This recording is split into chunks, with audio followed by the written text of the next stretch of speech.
परम पूजनीय संत समाज, परम आदरणीय पंडित केवल शर्मा जी, बड़े भाई रवि जी, यहाँ पर उपस्थित श्री सनातन धर्म समिति पंजाब के सभी सदस्यगण,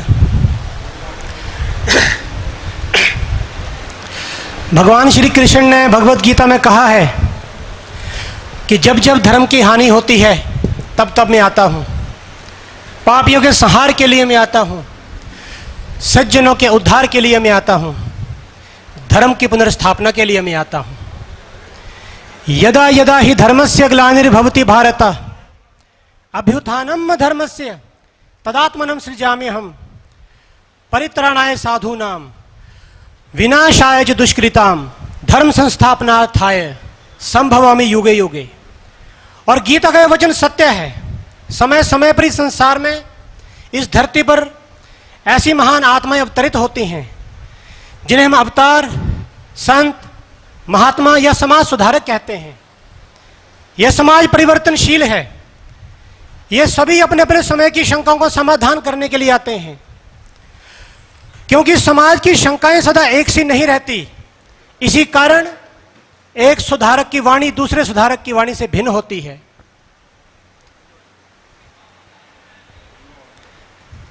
और ये समाज परिवर्तनशील है। ये सभी के सभी समाज को सुधार करने के लिए ही आते हैं। बुद्ध का उपदेश हिंसा के त्याग का उपदेश था, निवृत्ति और संन्यास का उपदेश था, क्योंकि वे जिस काल में जन्मे थे वह समाज यज्ञ की हिंसा से पीड़ित था।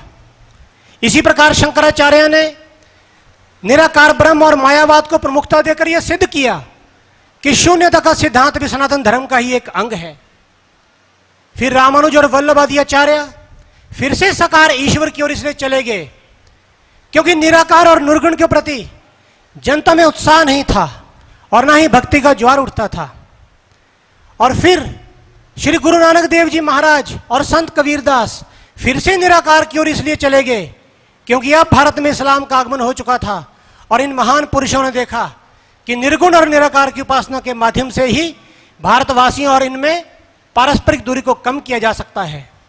किंतु सूरदास, तुलसीदास, कृष्ण चैतन्य और मीराबाई ये फिर भी साकार से इसलिए लिपटे रहे क्योंकि साकार भक्ति की धारा दबना नहीं चाहती थी, ना ही सनातन धर्म का वैदिक स्रोत उपेक्षित होने के लिए तैयार था।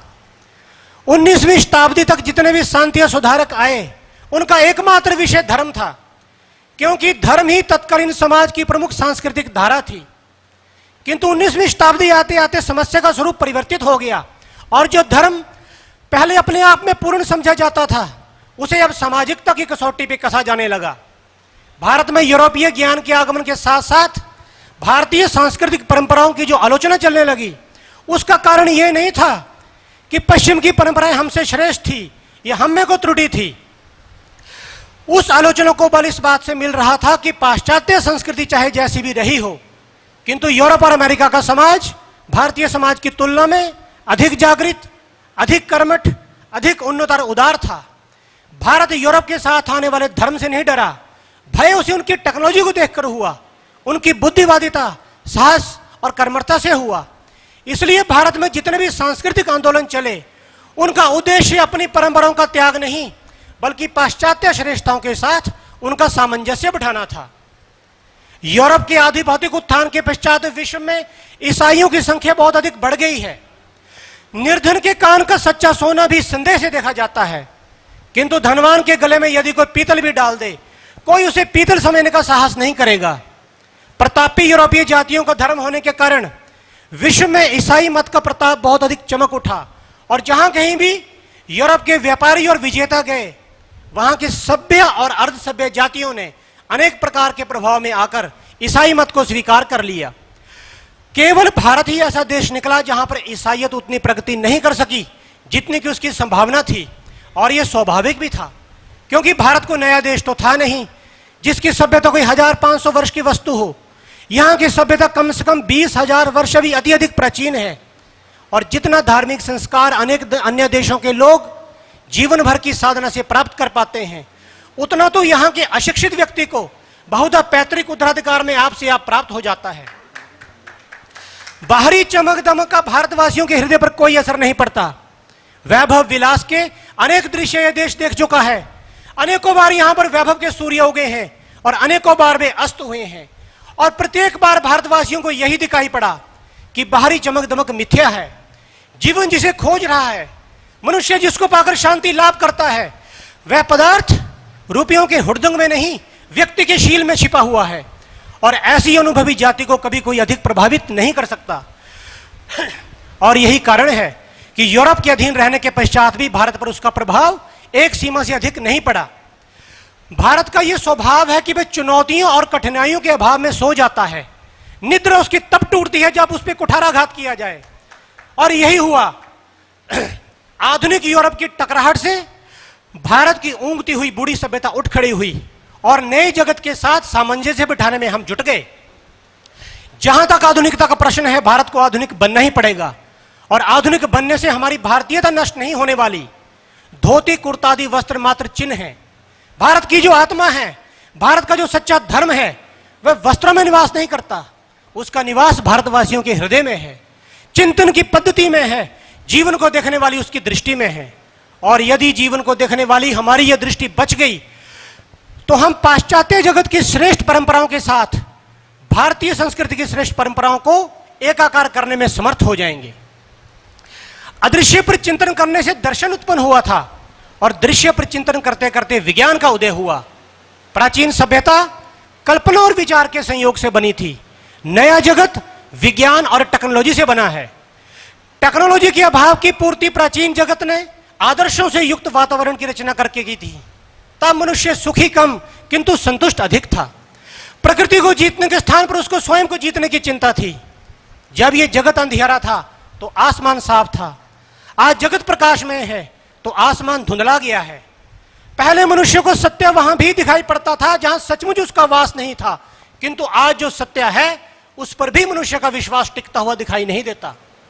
आधुनिकता से मनुष्य का सुख तो बढ़ा है किंतु शांति कम हो गई है। बल बुद्धि और अहंकार तो बढ़ा है किंतु करुणा और विनम्रता कम हो गई है। आधुनिकता ने तर्क और बुद्धिवाद के तीव्र अस्त्रों से मनुष्य को प्राचीनता की बेड़ी से मुक्त तो कर दिया है, किंतु यह मुक्ति उस गरुड़ की मुक्ति नहीं है जो अपने पंख खोलकर मुक्त आकाश में उड़ना चाहता है। यह मुक्ति उस कुत्ते की मुक्ति के समान है जो बेड़ियों से छूटकर सड़क पर आ गया हो और कुचले जाने के भय से यहां वहां भाग रहा हो। अब तो वह स्वतंत्र है, कहीं भी जा सकता है, किंतु उसे बताए कौन कि कहां जाना है और चारों ओर के खतरों से किस प्रकार अपनी रक्षा करनी है। विज्ञान और टेक्नोलॉजी शक्ति देते हैं, यह सत्य है, किंतु शक्ति का उपयोग मनुष्य किस प्रकार करे इसका उत्तर उनके पास नहीं है। यदि होता तो आणविक अस्त्रों और जीवाणुओं का उपयोग मानव के संहार के लिए कभी नहीं करता। आधुनिक जगत शरीर का विशेषज्ञ है, और शरीर के भीतर जो मन और आत्मा निवास करते हैं उनको भी वे उन्हीं औजारों से नापना चाहता है जिनसे शरीर को नापा जाता है। वे केवल उसे देखते हैं जो छुआ जा सकता है, सूंघा जा सकता है, देखा अथवा सुना जा सकता है। और यही कारण है कि आधुनिक जो चिकित्सा पद्धति है उसने शल्य क्रिया में बहुत उन्नति की है, किंतु काया चिकित्सा में अधिक उन्नति नहीं कर पाया है।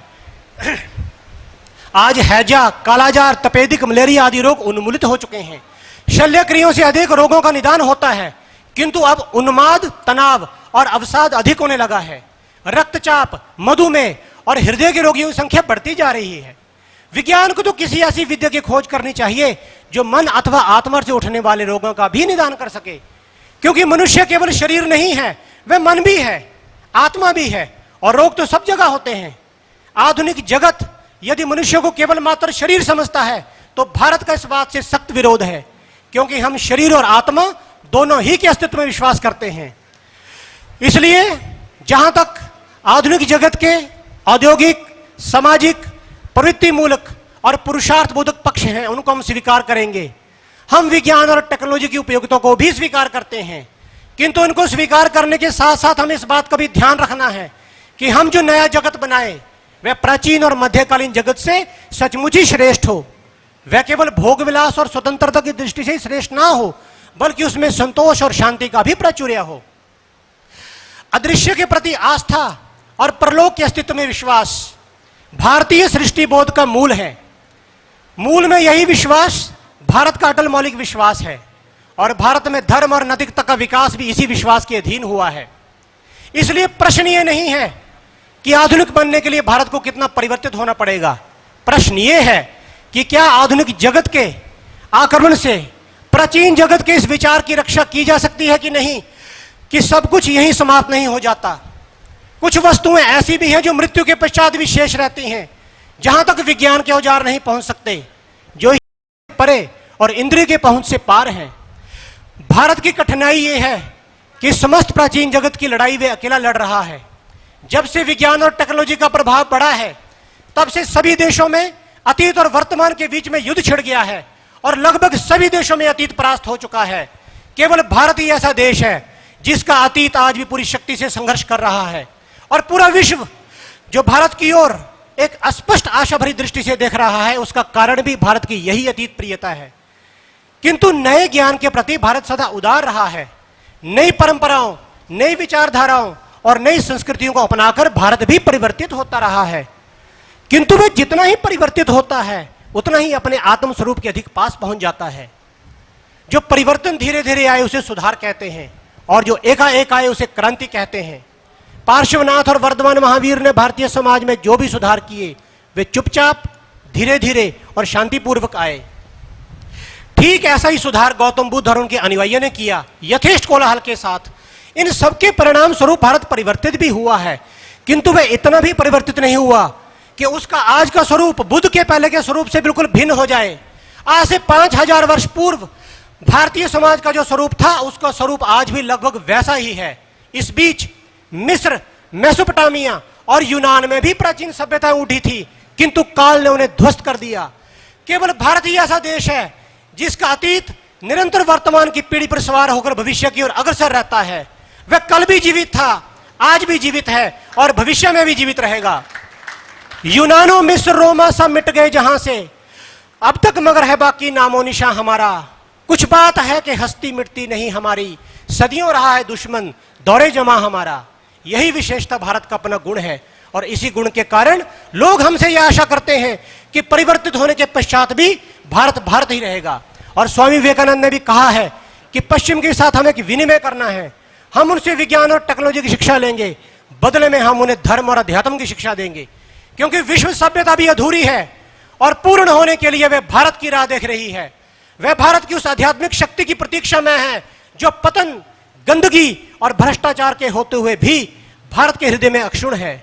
तभी गर्व के साथ विश्व के समक्ष खड़े होकर हम ये कह पाएंगे कि प्रभु के दिए हुए सुख इतने हैं विकीर्ण धरणी पर, भोग सकें जो उन्हें जगत में, हो भी इतने नारी नर, तो भी भू से ले अंबर तक ये जल कभी न घटने वाला, ये प्रकाश ये पवन कभी भी नहीं सिमटने वाला, ये धरती फल फूल अन्न धन रतन उगलने वाली, यह पालिका मृगव्य जीव की अटवी सघल निराली, तुंग श्रृंग ये शैल के जिनमें हीरक रतन भरे हैं, ये समुद्र जिनमें मुक्ता विद्रुम प्रवाल बिखरे हैं। इतना कुछ है भरा विभव का कोश प्रकृति के भीतर, निज इच्छित सुख भोग सहज ही पा सकते नारी नर। सब हो सकते तुष्ट, एक सा सब सुख पा सकते हैं, चाहे तो पल में धरती को स्वर्ग बना सकते हैं, चाहे तो पल में धरती को स्वर्ग बना सकते हैं। धन्यवाद। जय श्री कृष्ण, जय सनातन धर्म।